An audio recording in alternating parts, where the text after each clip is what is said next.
Hey everybody, welcome back to Cure for the Common Game. Today we're going to be talking about Kraum. Well, not really. You guys know that I am typically a flavor kind of person. There are several different ways to build your EDH deck, and you've got the 8x8 theory.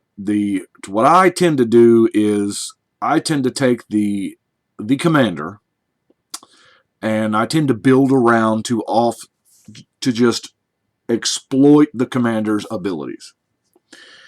In this case, this is not so. I actually built this deck first, and then I arbitrarily picked a blue-red general. It just happened to be this one. I know some people do that. They put the cards that they want in a deck, and then they find a general to match it. It's just one of the many deck building ways. I typically don't do that, but I did it here because I wanted to abuse one card, and I can't even do it. I wanted to abuse Warp World. Now, Warp World has a whole lot of text.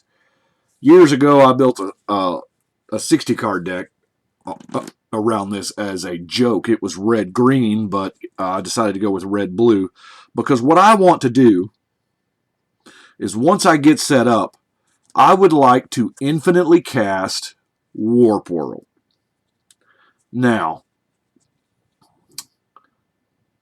there's a lot of ways to make that happen, but it's pretty narrow. First off, I have to get Warp World. 100-card deck, it's not a lot of options. Now, with the kind of deck that Warp World is, you don't want to run a whole lot. That's why I chose blue instead of black. I have a Mystical Tutor to go and get the Warp World. I have a Dizzy Spell to go and get the Mystical Tutor to go get the Warp World. The only other quasi tutoring I have is Malik, so that if it does pop up on top of the library, I can play it then. And hey, if I play it then, I get to play it twice. So, I play Warp World, and with Warp World, because of the way that I've built the deck, every Warp World you're going to gain. You're going to gain position, board position, and your opponent is going to lose board position. Now, most decks have a pretty good mix of creatures and lands and instants and sorceries, enchantments, all that jazz. However, most decks can't. When you Warp World and their count is 12, more than likely their number's going to go down. They're going to go from 12 because you reveal cards. Hold on. The way Warp World works is everybody counts the number of permanents they have on the board. They shuffle them up. They reveal that many cards off the top. Artifacts, creatures, lands go into play. Then enchantments go into play. Everything else goes to the bottom of the deck.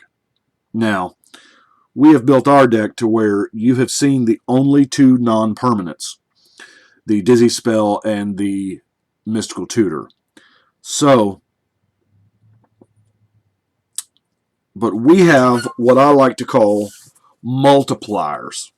There are things that count as multiple cards. You have the Wing Splasher. When it comes in, you get a Golem token. The Mirror Ball here is outstanding. You get four tokens when this thing comes into play. So this is a creature, and you get 4 more creatures. So this one card nets you 5 when you Warp World. So every time we Warp World, our number is going to go up. Precursor Colon gets you 2. Hearth Cage gets you 2. Do you see the theme here? These are the multipliers, is what I call them. And while Rabble Master may not be an actual multiplier when it comes into play, Rabble Master's one of those cards that it is okay to play early. You may get a couple tokens out of it before you Warp World the first time. But a lot of these that fabricate the mechanic, things that bring in tokens of our colors, Mom and Dad, Chancellor. This doubles, this doubles as a win condition right here. I don't know if you can read that, but when it enters the battlefield, you get goblins equal to the number of creatures you control. Now, the way Warp World works is, as long as it's not an enchantment, everything sees everything. Because artifacts, creatures, and lands see each other when they come into play. So, then your enchantments come into play. So, all the creatures see each other. So, you're going to get, and however many dudes you have coming into play, that's how many goblins you're getting. Now, so, Chancellor of the Forge is fuzzy right now. So, let's see if we can't clear this bitch up. Come on. Maybe we can force a focus here. So we got the Jipper Aura, or the Gear Caller, and we got Mom. We're going to try to work on this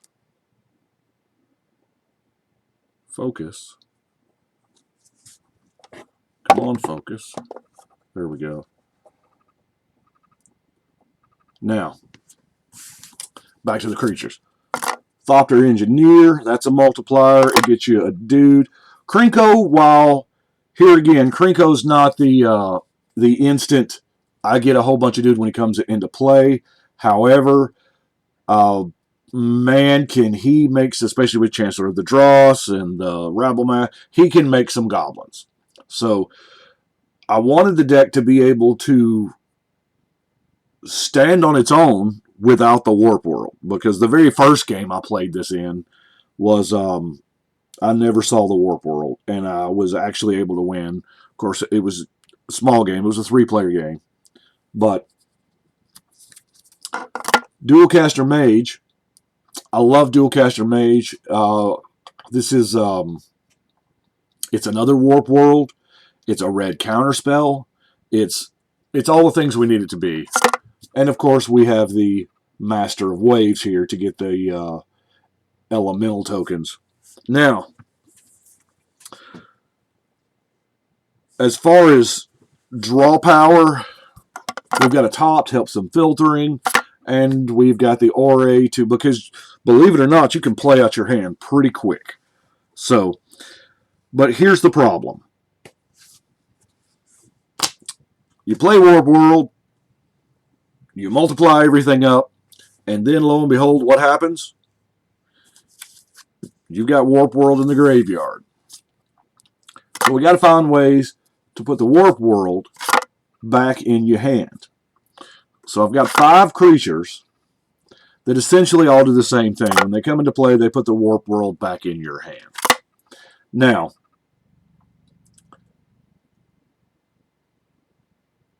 in the second game I played with this, where I got the Warp World, and I actually cast it. I cast it, was it 7 times? It was 7 times before my entire library was on the battlefield. I say my entire library. I had, except for the Mystical Tutor, which was the only card left in the library, and then I had 4 cards in hand, which were lands put there by the Boiler Works. But anyway,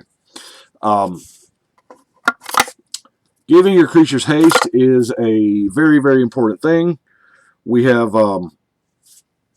because the idea here is I'm going to repeatedly cast Warp World, and every time I do, I get more stuff, and my opponents get less stuff. It's beautiful. It's beautiful, beautiful. However, it does encourage the whole I quit. I was playing with my 3 sons, and it got really out of hand really fast because I waited until the blue player was tapped, and yeah. Now, what made it get crazy is Panharmonicon. I swear to you, they should have made this legendary. This is amazing, but it's nowhere near as amazing as 2 or 3 or 4 Panharmonicons. Now, call it what it is. 4 Panharmonicons with that many comes into play effects for the creatures is absolutely crazy. After the 3 of them conceded, well, it took me, because I could have just scooped, I realized it, but it was the first time the deck actually went off, and I was essentially playing solitaire. The entire deck was out into play. I had so much stuff. Oh my god, thousands of tokens. Um, Now, to help these, of course, we've got just an amazing amount of artifact mana. Yeah. Y'all know the routine. It's every artifact mana that I can find in the colors. So, yeah, there's more, but apparently I'm getting crowded on my... Let's see if we can get it down and still have it focus. Okay, so now I have win conditions. Now, some things, yes, that's cool. But assuming someone doesn't just auto-concede, you've got to have a way to win. And, well, that guy comes to mind. Because let's face it, all the creatures see each other coming into play. When in the game I'd mentioned earlier, he was 5,624 power and toughness. This guy was pretty wicked too. Yeah, it's an old card. Hadn't seen play a lot, except probably by me. Y'all know that I've used this in a couple of decks. Now, Impact Tremors is good too. It really is. Spawn of Thraxis. This is also Spawn of Thraxis does double duty with another little land that we've got, that because when your mountains come into play, they see each other, but you got a lot of permanents coming into the battlefield, so but Altar of the Brood is not always the I mean, a lot of people play with Eldrazi that take the library with them. Gaia's Blessings even starting to make another resurgence after many, many years. But most of all, good old-fashioned Akroma's Memorial. How do you beat it? You wait. Waited till everybody was tapped out. I'm just going through the rest of the mana rocks now. It was fun. Real fun. A lot like Solitaire. After you cast the first... I cast the first Warp World, and I was nice enough to ask my boys if they could do anything about it. And they're like, no, let's do it. Let's Warp World. Of course, I knew how I'm going to take this out Friday, which is, tomorrow. This won't air by then, so my play group will not have seen this. This is a new deck that I've just built this week. So, I'll I'll play this on Friday, and we'll see how it does there. This is my stack of tokens that I use, and it is in no way. I had to start using dice. I was trying to be as thorough as possible. I have some of all the tokens here, but there's no conceivable way I can have enough. I don't even want a box big enough to carry the 800 goblins that I had in play. Don't even want to try. But yeah, I don't normally build that way, but I really wanted to play Warp World, and I wanted to play Warp World a whole bunch. That's all I got for today. I appreciate you watching, and let's warp on out of here with a shuffle and a cut.